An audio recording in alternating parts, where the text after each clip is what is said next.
You know, when we started this show, I never thought we'd be diving into an outcome like this. Oh, yeah. We're talking about Donald Trump winning a second term as president, defeating Kamala Harris in 2024.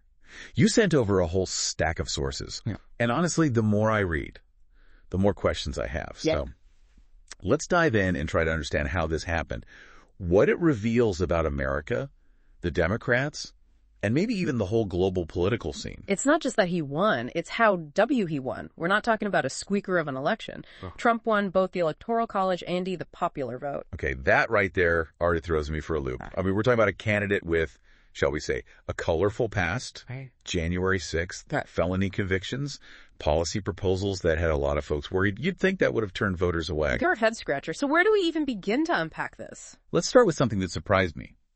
The Nation article had this fascinating nugget about the union vote.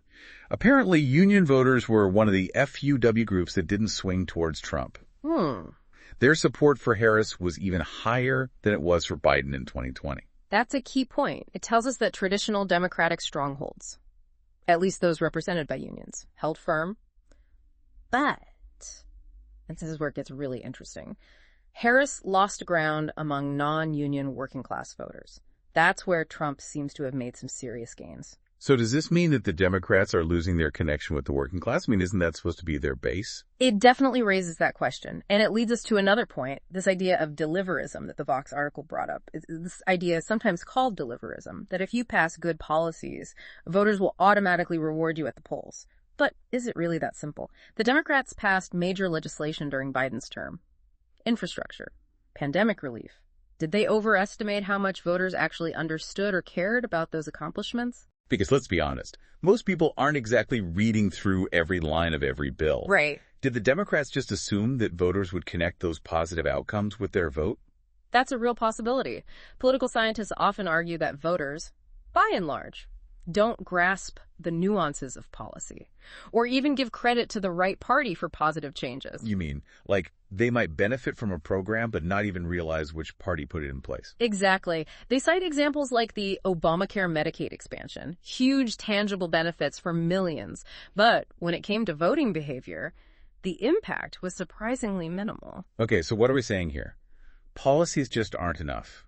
Were there other factors that overshadowed any successes? Let's talk about Biden for a moment. Multiple sources we've got here highlight the criticism of his age and performance, especially that disastrous June debate. NBC News even reported that some of Biden's allies were privately urging him to step aside, despite his unpopularity. Wow, can you imagine being in Harris's shoes? The New Republic article really lays out the impossible situation she was in, inheriting a weak campaign, unable to distance herself effectively from Biden. And with only 100 days to turn things around? It's crucial to remember that context. It wasn't just about Harris's campaign. It was about the baggage she inherited. So even with the best messaging in the world, could she have overcome those obstacles? Speaking of messaging, several sources suggest there were some serious missteps in Harris's campaign strategy. For example, Time magazine suggests that she might have made some serious strategic blunders, particularly in leaning too heavily on the abortion issue to appeal to women. This may have alienated men of color. That's a critical observation. Did focusing on a single issue, however important, overshadow a broader economic message that could have resonated with a wider range of voters? And we have to wonder. And it wasn't just about the issues themselves. Time and NBC News also point out that Harris was too cautious early on, not doing enough interviews, letting the GOP control the narrative about her. They also spent a fortune on digital ads and focused heavily on attracting anti-Trump Republicans.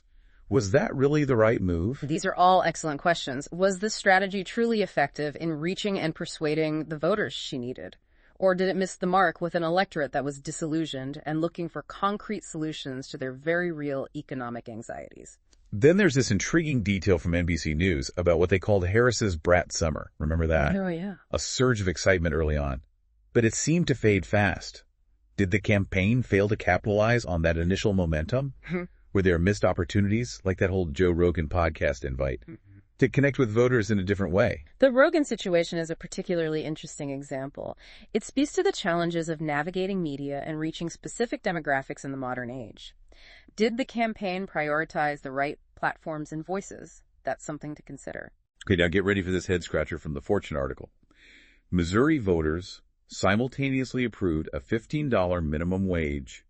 A&D voted for Trump. Minimum wage increases, historically, have enjoyed bipartisan support. What's going on there? That paradox points to a potential missed opportunity for Democrats. Did they fail to connect with working-class voters on a clear, tangible policy like the minimum wage?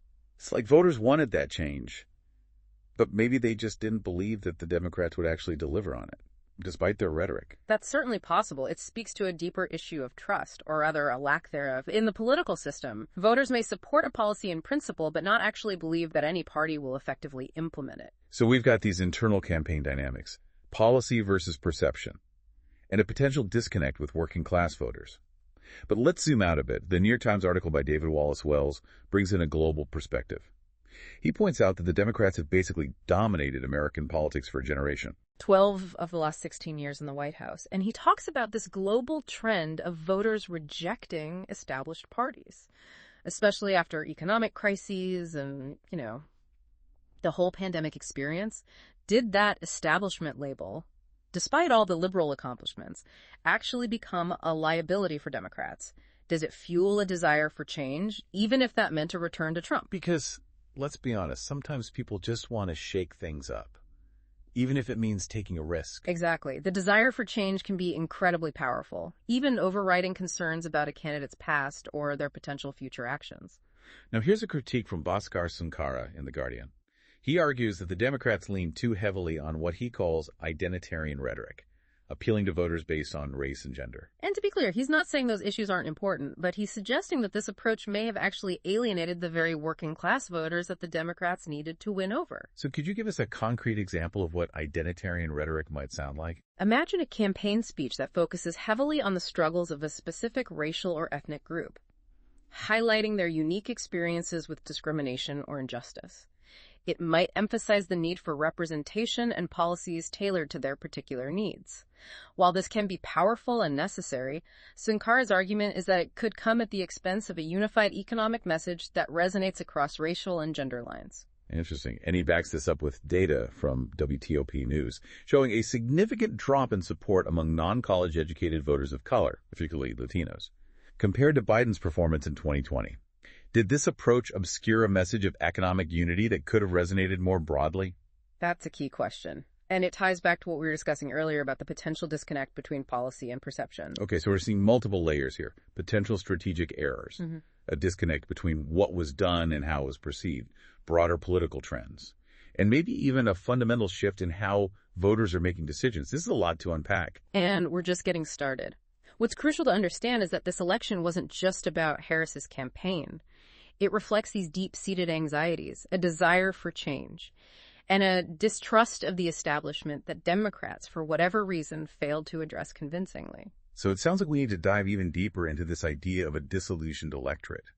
What factors contribute to that disillusionment? Is it purely economics, or is there something more going on? Let's explore that further. It's not just about pocketbook issues. It's about a sense of identity, belonging, feeling seen and heard by the political system. And that's where things get really interesting. When a party is seen as the establishment, it can be hard to authentically connect with people who feel left behind or ignored. And that's where Trump's outsider image, even with his wealth and privilege, becomes a real advantage. It's like he embodies this rejection of the status quo, even if his solutions are questionable or even harmful. It's wild. It is a paradox. Yeah. Voters might be drawn to that disruption, the promise of something different, even if it's not clear what that different will look like in reality. And, this ties into the whole information overload problem. It's tougher than ever to separate fact from fiction, to figure out who you can trust. Did this play a role in Trump's win, do you think? Absolutely. In a world full of misinformation, where people are quick to dismiss traditional media, and social media amplifies extreme voices, it's incredibly hard for any candidate to get a nuanced message across or build a coherent narrative. So are you suggesting that even if Harris had run a flawless campaign with the best policies and messaging, she still might have lost because of these larger forces at play? That's a tough question to answer definitively, but what's clear is that this election reveals deep cracks in American society. There's a loss of faith in institutions, and a susceptibility to populism that goes beyond traditional political divides. Wow, that's sobering. So where do we go from here? What does this election mean for the future of American democracy? That's the million-dollar question. This election raises serious questions about our political system's ability to tackle complex challenges. bridge ideological divides, and govern effectively in this new landscape. It feels like we're at a crossroads. Do we stick with our existing systems and hope they can adapt? Or do we need something more radical? I mean, is the system itself broken? This election has exposed how fragile democratic norms are, how susceptible we are to misinformation, and the incredibly deep polarization that threatens to unravel our very foundation. So it's not just about who won or lost. It's about what this reveals about the state of our nation and the challenges we face moving forward, right? Exactly. This election is a wake-up call. It's a reminder that democracy isn't a spectator sport. It requires active participation, critical thinking, and a real commitment to finding common ground, even when we disagree strongly. So it's not just about policies or personalities. It's about engaging with each other, understanding different perspectives, and working together to find solutions. Easier said than done these days, right? It's a monumental challenge, especially in the current climate. But the question remains, can we move past the tribalism and the echo chambers, the outrage and the misinformation? Can we rebuild trust in our institutions and, more importantly, in each other? That feels like a tall order, especially given how divided things seem to be. Is that even possible at this point? That's the question we all have to grapple with. This election shows us what happens when we become complacent, when we fail to address the underlying issues that fuel division and distrust. We can't just ignore it and hope it goes away. So it's not enough to simply move on to the next election cycle and pretend nothing happened. We need a fundamental rethink of how we engage with our democracy, how we hold our leaders accountable, and how we find common ground as a nation. Exactly. This election isn't the end of the story. It's the beginning of a new chapter. The question is, what kind of story will we choose to write? You know, after this deep dive, what strikes me most is the sense of unease, the feeling that the system itself might be broken. It goes beyond policies and personalities. It's about a fundamental loss of trust. And that's a scary thought. It is. And that brings us back to where we started. This election wasn't just a surprise. It was a shock to the system. And sometimes shock can be a powerful catalyst for change. So are you saying that maybe, just maybe, there's a glimmer of hope amidst all this chaos? Is it possible to see this as a wake-up call, a chance to reset and do things differently? Hope might be too strong a word, but there's definitely an opportunity for reflection, for re-evaluation, for both parties to take a long, hard look in the mirror and ask themselves some tough questions. Like what? What are the key takeaways from this political earthquake? Yeah. What do the Democrats need to understand? What about the Republicans? They won, but at what cost? Give it to us straight. For the Democrats, it's about understanding why their message failed to connect with a significant portion of the electorate. Was it a failure of policy, of communication, or a deeper disconnect with the values and concerns of working-class Americans? And for the Republicans, this victory might be masking the cracks in their own coalition, the extremism, the cult of personality surrounding Trump. These are issues they can't ignore forever. It seems like this election has really exposed the limits of deliverism. The idea that good policy automatically translates into votes. It's about building trust, being authentic, and truly connecting with voters' lived experiences. You said it. And this wasn't just a typical left versus right election. There's a deeper unease, a sense that the system itself is broken. And that's what's driving so much of the anger and frustration. And that makes this election about something much bigger than just who won and who lost. It's about the future of American democracy. Can we bridge the divides? Can we restore faith in our institutions? Can we find a way to move forward together? Those are big questions. They are. Those are the questions we're all left with. Yeah. And they're not easy questions to answer, but they're questions that we as citizens have a responsibility to grapple with. Because ultimately, this isn't just about politics. It's about the kind of society we want to live in, the values we hold dear, and the future we want to create for ourselves and for generations to come. It's about our shared fate. And on that note, we'll leave you with a final thought to ponder. In an age of information overload and deep distrust, can a political party effectively bridge the gap between promises and the lived realities of voters? Will focusing on concrete, tangible solutions like the minimum wage be enough, or something more fundamental needed to restore faith in the political system itself? Something to think about. Thanks for joining us on this deep dive. Until next time, keep questioning, keep exploring, and keep the conversation going.